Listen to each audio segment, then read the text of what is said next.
রবীন্দ্রনাথ ঠাকুরের হিন্দুমেলার উপহার কবিতাটি বাংলা সাহিত্যের পারমিক দেশাত্মবোধ রচনাগুলোর মধ্যে একটি গুরুত্বপূর্ণ কবিতা। এই কবিতার মধ্যে কেবল কবি একটি মেলার উপলক্ষে কিছু কথা বলেননি, বরং সমগ্র জাতির মননে স্বদেশ প্রেম, আত্মমর্যাদা, ঐতিহ্য চেতনা এবং জাতির জাগরণের বীজ রোপণ করতে চেয়েছেন। কবিতাটি মূলত এক সময়ের ভাবধারাকে বহন করে, যখন বাঙালি সমাজ ইংরেজ শাসনের অধীনে নিজেদের গৌরব, স্বাধীন চেতনা ও আত্মবিশ্বাসে অনেকটা হারিয়ে ফেলেছিল। সেই প্রেক্ষাপটে হিন্দু মেলার উপহার কবিতাটি জাতিকে জাগিয়ে তোলার আহ্বান জানিয়েছে। এই কবিতাটাই উপহার শব্দটি বিশেষভাবে তাৎপর্যপূর্ণ। এখানে উপহার বলতে কেবল বস্তুগত কোনো দান বা সামগ্রীকে বোঝানো হয়নি। কবির আসল উপহার হলো চেতনার উপহার, দেশপ্রেমের উপহার, জাতীয় গৌরববোধের উপহার। তিনি বোঝাতে চেয়েছেন জাতির সামনে সবচেয়ে মূল্যবান দান হলো তাকে নিজের পরিচয় সম্পর্কে সচেতন করে তোলা। মানুষ যদি নিজের দেশ ও জাতি, ভাষা ও সংস্কৃতির মর্যাদা উপলব্ধি করতে শেখে, তবে সেই উপহারই সবচেয়ে বড় উপহার। অর্থাৎ কবিতার কেন্দ্রবিন্দুতে রয়েছে মানসিক জাগরণ। কবিতাটিতে রবীন্দ্রনাথ দেশের অতীত গৌরবের কথা স্মরণ করিয়ে দেন। তিনি দেখাতে চান যে ভারতবর্ষ বা বাঙালি জাতি কোনো দুর্বল, তুচ্ছ বা অক্ষম জাতি নয়। আমাদের রয়েছে সমৃদ্ধ ঐতিহ্য, ইতিহাস, সংস্কৃতি, আত্মিক শক্তি। কিন্তু পরাধীনতার ফলে মানুষ নিজের শক্তিকে ভুলে গেছে, অন্যের প্রতি অযথা মুগ্ধ হচ্ছে। কবি এই মানসিক দাসত্বকে ভাঙতে চেয়েছেন।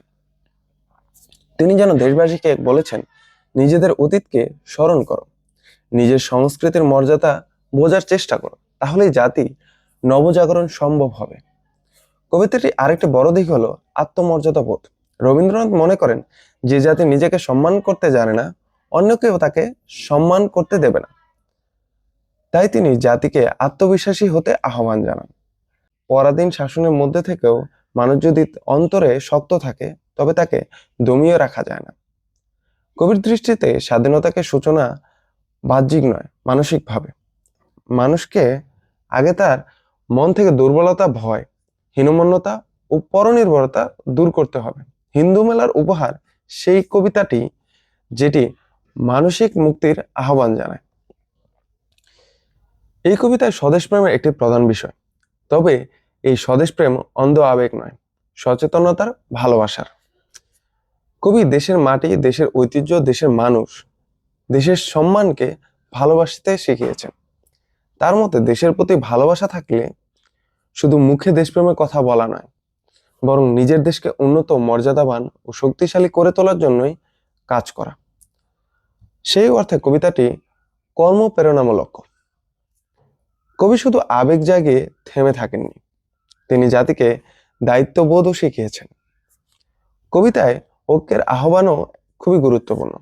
একটি জাতি তখনই শক্তিশালী হয় যখন তার সদস্যরা বিভক্ত না থেকে এক লক্ষ্যে একত্রিত হয়। তখনকার সমাজে নানা ভেদাভেদ, সংকীর্ণতা, জড়তা, আত্মস্মৃতি ছিল। রবীন্দ্রনাথ চেয়েছেন মানুষ যেন এই বিভেদ ভুলে জাতীয় স্বার্থে এক হয়। তিনি বুঝিয়েছেন দেশের কল্যাণ ব্যক্তিগত স্বার্থের ঊর্ধ্বে। জাতির সম্মান রক্ষার জন্য সবারই মিলিত প্রয়াস প্রয়োজন। তাই এই কবিতাকে জাতির সংহতির কাব্য বলা যায়। হিন্দু মেলার উপহার কবিতার পেছনে হিন্দু মেলার ঐতিহ্যকে প্রেক্ষাপটে অত্যন্ত গুরুত্বপূর্ণ। হিন্দু মেলা ছিল ঊনবিংশ শতাব্দীতে বাঙালি জাতির চেতনাকে জাগিয়ে তোলার একটি সামাজিক সাংস্কৃতিক উদ্যোগ।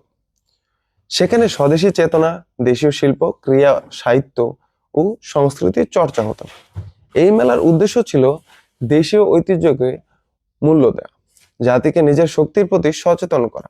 সেই বৃহত্তর আন্দোলনের অংশ হিসেবে তার কবিতায় এমন এক উপহার দিয়েছেন যা জাতির আত্মাকে জাগিয়ে তোলে। ফলে কবিতাটি শুধু সাহিত্যিক রচনা নয়, সমকালীন জাতীয় চেতনাবোধেরও দলিল। কবির ভাষা সহজ হলেও এর অন্তর্নিহিত মূল্য ভাব অত্যন্ত গভীর। রবীন্দ্রনাথ তার প্রথম কাব্য ধারার স্বভাব অনুযায়ী আবেগপূর্ণ, উদ্দীপনার এবং আহ্বানধর্মী ভঙ্গিতে বক্তব্য প্রকাশ করেছেন। ভাষার মধ্যে যেমন উদ্দীপনা আছে, তেমনি আছে শিক্ষামূলক সুর।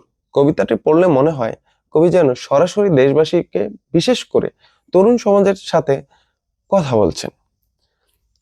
তিনি তাদের মধ্যে নতুন উদ্যম, আত্মবিশ্বাস ও কর্মস্পৃহা সৃষ্টি করতে চাইছেন। এই সরাসরি আহ্বানধর্মী ভঙ্গিতে কবিতাটি প্রাণবন্ত করতে চেয়েছেন।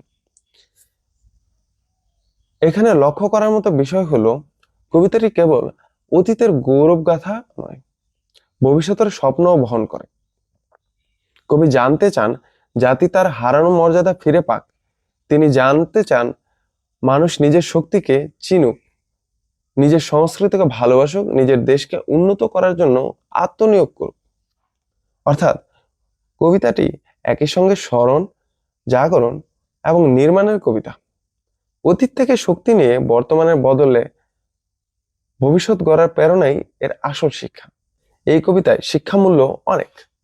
শিক্ষার্থীর জন্য এটি গুরুত্বপূর্ণ কারণ এর মধ্যে বোঝা যায় দেশপ্রেম মানে শুধু আবেগ নয়, বরং আত্মপরিচয়, সংস্কৃতি চেতনা, ঐক্য, দায়িত্ববোধ এবং কর্মপ্রেরণার সমন্বয়। একটি জাতি যখন নিজেকে ভুলে যায় তখন তার পতন ঘটে, আর যখন নিজেকে চিনে ফেলে তখন তার জাগরণ শুরু হয়। রবীন্দ্রনাথ এই সহজ কিন্তু গভীর সত্যটি কবিতার মধ্যে সুন্দরভাবে তুলে ধরেছে।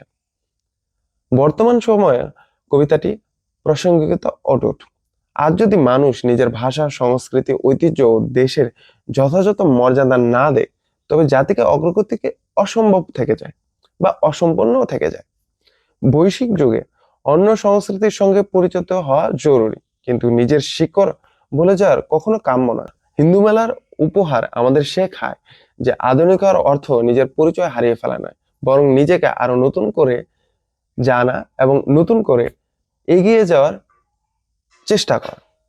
সবশেষ বলা যায় হিন্দু মেলার উপহার কবিতাটি রবীন্দ্রনাথ ঠাকুরের এক গুরুত্বপূর্ণ দেশাত্মবোধক রচনা, যেখানে তিনি জাতির জন্য সবচেয়ে মূল্যবান যে উপহারটি দিতে চেয়েছেন তা হলো স্বদেশপ্রেম, আত্মমর্যাদা, ঐক্য ও জাগরণের বাণী।